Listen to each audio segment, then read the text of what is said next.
Hey there, Broncos. I'm glad you're back. In the last video, you learned why we have the CASRS system. Now, I'll show you how to use that CASRS system. This is a system that relies on members of our college submitting reports related to safety.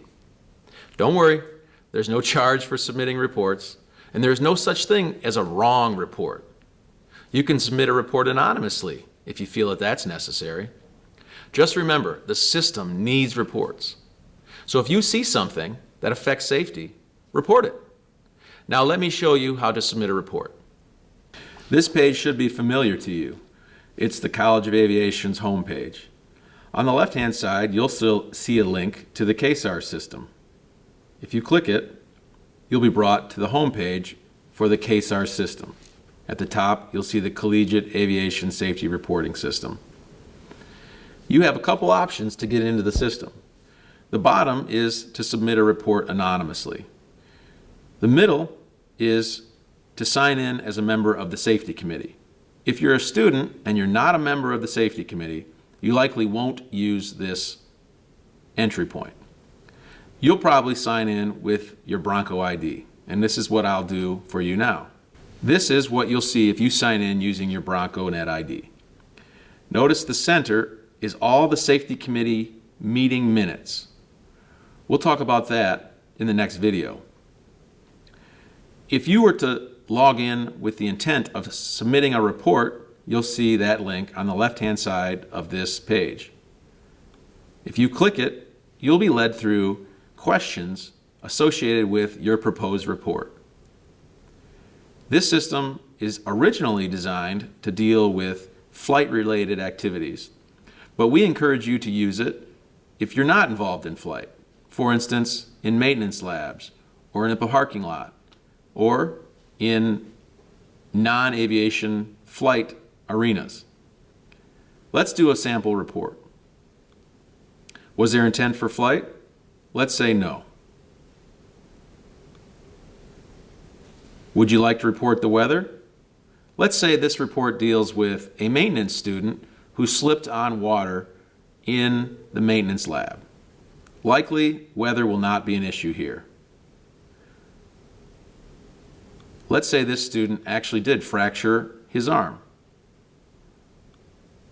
And we'll say that no aircraft were involved. You finally get to the broader part of the form, as you see now. Some useful aspects of this system are the question marks. If you ever have a question about what you should put in the particular box, feel free to click on the question mark, and another box will pop up answering any questions you may have. Let's continue with this fake but example report. Here you'll see that you have a bunch of different practice areas where airplanes do practice training maneuvers. But you'll also see that in our example, let's say we had the laboratory for the airframes, which is where this slip and fall happened.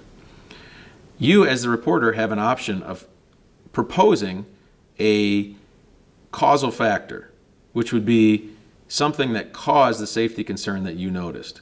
There's a whole host of these things, and you frankly don't have to choose one, but you can choose one if you'd like. Let's say experience level was what we thought. Phase of operation is another example for you to put in more information for the safety committee to decide what this report entailed. The narrative box is quite simply the most important box for you to fill in. Please try to fill in as much detailed information about the event as possible. And remember, there's no charge for characters here. 140 is not a limitation. You could put significantly more than the data I put here, and of course, that would not be a problem. You'll also notice that there are asterisks before some of the questions. Those are, like you've come to know in many web forms, required questions. You need to fill those out, and the top one is probably the most important, but I wanted to get through a little bit of this so you could see how to work. The time is one of the most important questions, and this is the time of the event that you witnessed. It is not necessarily, in fact, it is not the time that you're putting the report in. As we move down the report, you'll see other incidences of questions that you should consider answering. One that we like in the Safety Committee to see is how can this be avoided in the future? Now, remember, if you wanted to submit this without your name, you could.